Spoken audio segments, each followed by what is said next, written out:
ایک بادشاہ تھا. بادشاہ جو ہوتے تھے ان کے اپنے اپنے مزاج ہوتے تھے. اس بادشاہ نے 4 5 6 کتے رکھے ہوئے تھے اور کتے بڑے بڑے کتے تھے اور بڑے وہ خونخوار کتے تھے, چیر پھاڑ کھا جاتے تھے, شیر جتنے ان کے قد تھے. بادشاہ تھوڑا سا کسی آدمی سے ناراض ہوتا نا تو ایک بہت بڑے پنجرے کے اندر ایک بہت بڑا سلاخوں کا گھر اس نے بنایا ہوا تھا, اس میں کتے ہوتے تھے اور کتے کو جب باندھ کے رکھا جاتا ہے تو زیادہ زہریلا ہو جاتا ہے, وہ زیادہ اس کے اندر کرواہٹ آتی ہے, زیادہ کاٹتا ہے. اس نے قید کیے ہوئے تھے. کتے تو بڑے زہریلے تھے. جس آدمی سے بادشاہ تھوڑا سا ناراض ہوتا نا تو وہ کتے کے آگے اس آدمی کو ڈالتا, کتے اس کو چیر پھاڑ کے کھا جاتے. یہ سزا تھی, لوگوں کو پتا تھا. بادشاہ کے وزیر نے بڑی خدمت کی بادشاہ کی, 35 سال تک نوکری کی. لیکن ہر سورج نے غروب تو ہونا ہی ہوتا ہے نا, ہر چاند نے ڈلنا بھی ہوتا ہے. اب بوڑھا ہونے لگا, وہ جو مضبوط حافظہ تھا وہ کمزور ہونے لگا, ہلکی ہلکی غلطی. بادشاہ مزاج کا بادشاہ تھا, پر نہیں سمجھ میں آیا. تو میں نے کہا کہ لوگ کہتے ہیں ہمیں کام پیارا ہے, چم نہیں. تو رشتہ وفا کا تھا ہی نہیں. وزیر سمجھنے لگا کہ اب نہ میں بھی غلطیاں کرنے لگا ہوں تو ایسا نہ ہو کسی دن میں بھی ان کتوں کا شکار ہو جاؤں. اس نے بادشاہ سے کہا کہ بادشاہ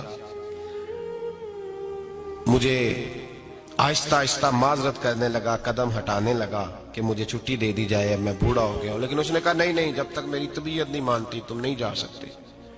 مطلق العنان لوگ تھے. وزیر خاموش ہو گیا, پریشان رہنے لگا. غلطی ہو گئی ہے تو پھینک دے گا. ایک تجویز اس کے ذہن میں آئی.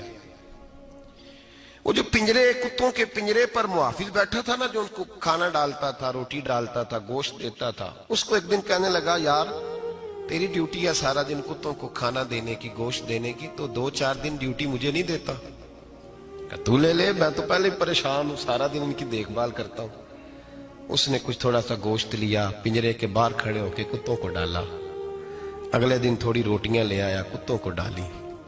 2 4 دن, ہفتہ, مہینہ, سال بھر, جتنا اس کو موقع ملا وہ دن بھر خدمت کرتا. بس وقت ایک دن آ گیا, بادشاہ کو کوئی بات اچھی نہ لگی. اس نے کہا اس بڈھے کو اٹھاؤ اور ڈالو کتوں کے پنجرے میں. ساری زندگی یہاں رہا, اسے ابھی تک نہیں پتا چلا میرے مزاج کا.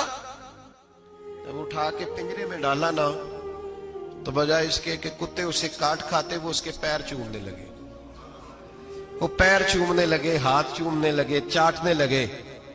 تو بادشاہ سامنے کھڑا تھا نظارہ دیکھنے کو کہ چیر پھاڑ کرتے تو خوش ہوا کرتا تھا. خونخوار درندے جیسی اس کی طبیعت ہو گئی. جب دیکھا وہ پیار کر رہے ہیں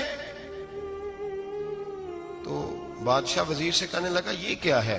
تو وزیر رو پڑا, کہنے لگا تو سیاستدان تھا تو میں بھی سیاستدان تھا, ساری زندگی سیاست کی لیکن دنیا داروں کے ساتھ رہا, تو انجام یہ ہوا کہ مجھے اس پنجرے میں ڈال دیا گیا. دیکھ تو بہت بڑا سیانہ تھا اور میں بھی سمجھدار تھا, وزیر رہا, لیکن ہمارا روح کا رشتہ نہ بن سکا. ارے ہم سے تو یہ کتے ہی اچھے نکلے. تیری 40 35 سال خدمت کی تو تو نے کتوں کے آگے ڈال دیا. انہیں تو چند مہینے روٹی ڈالی ہے, میرے وفادار ہو گئے. چند مہینے روٹی, جنہ تنا وچ عشق نہ رچیا کتے او نہ تھی چنگے. جنہ تنا وچ عشق نہ رچیا کتے او نہ تھی چنگے. مالک دے کر راکھی کر دے صابر بھوکے ننگے. اور بابا بلے شاہ صاحب فرماتے ہیں تو راتی جاگے تے شیخ صدا میں, راتی جاگ دے کتے تے تیتھوں اتے مالک دا در مول نہ چھڑ دے. پاویں مارو 100 جتے تے تیتھوں اتے رکھا سکھا کھا. دنے جار رکھاں وچ ستے تیتھوں اتے ایک برکی دا قدر پچھانن. پاویں مالک ہون ستے, ایک برکی دا اوپر کھڑے ہو کے کام نہیں کرانا پڑتا کہ میں کھڑا رہوں گا تو کام صحیح ہوگا, جاؤں گا تو نہ. ایک برکی دا قدر پچھانن پاویں مالک ہون ستے. پھر اپنے آپ کو مخاطب کیا, کہنے لگے اٹھ بلیا, چل یار بنا لے نہیں تے بازی لے گئے.